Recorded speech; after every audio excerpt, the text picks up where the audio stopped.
یہ وہ مظلومہ ماں ہے جو کربلا میں آل محمد کے ساتھ 3 رشتے لے کر وارد ہوئی تھی.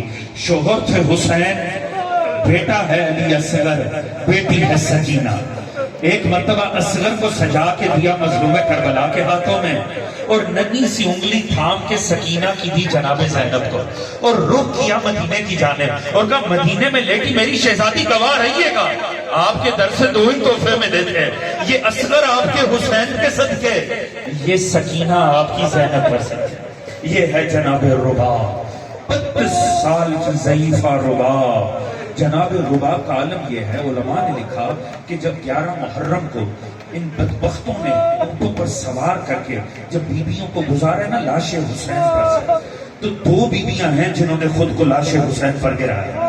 سب سے پہلے ہے زینب عالیہ، اور زینب عالیہ کے بعد دوسری بیوی جس نے اونٹ سے خود کو گرایا وہ جناب رباب ہے.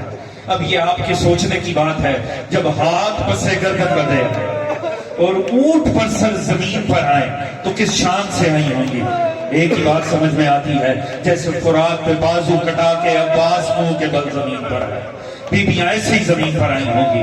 بڑے عجب بہن ہے خدا کی قسم. جو وہاں مرثیہ پڑھا نا جناب رباب نے، اس میں سے چند جملے یہ ہیں، رو کر کہتی میرے سید و سردار، میرے لیے بڑا مشکل ہے آپ کی لاش کو اس عالم میں دیکھنا. آپ کی بے کفن لاش کی قسم ہے، دھوپ میں پڑی اس لاش کی قسم، جب تک اصغر کی ماں زندہ رہے گی کبھی چھاؤں میں نہیں بیٹھے گی. مجھے مظلوم آپ کی پیاسی شہادت کی قسم، جب تک اصغر کی ماں زندہ رہے گی کبھی ٹھنڈا پانی نہ پیے گی.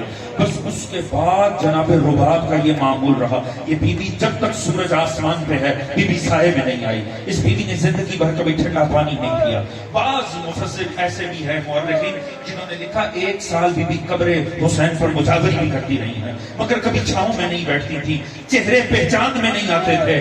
آخر مدینے آ گئی. آخری جملہ ذہن تمام. یہ نوبت بھی آئی کہ آل محمد کی بہو بیٹیاں بنی ہاشم کی عورتیں تھک گئیں، ایک مرتبہ اکٹھی ہو کر آئی سید سجاد کے پاس اور کہا بیٹا سجاد اب ہم سے برداشت ہی نہیں ہوتا، اب ہم سے دیکھا ہی نہیں جاتا، اب اصغر کی ماں کو مجبور کرو کہ چھاؤں میں آ جائے، اب ہم سے مزید یہ عزائی رویہ برداشت نہیں ہوتا.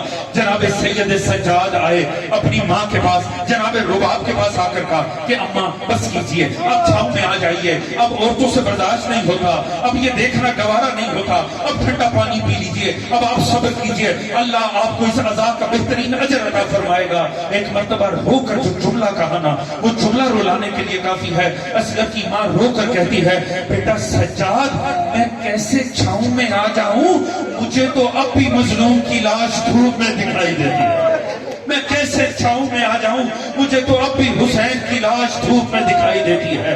مگر اب میرے مولا نے مجبور کیا. ایک مرتبہ ایک طرف جناب زینب عالیہ آ گئی، ایک طرف سے جناب ام کلثوم نے اٹھایا اور امام نے فرمایا اب میں آپ کو بطور امام حکم کرتا ہوں کہ اب آپ چھاؤں میں آ جائیں. جب فرمایا نا بطور امام حکم کرتا ہوں، یہ بڑا مجبوری کا لمحہ تھا. ایک مرتبہ آنکھیں پلٹ گئی آسمان کی جانب، کہا یا اللہ ایک امام کی لاش پر عہد کیا تھا جب تک زندہ رہوں گی کبھی چھاؤں میں نہ آؤں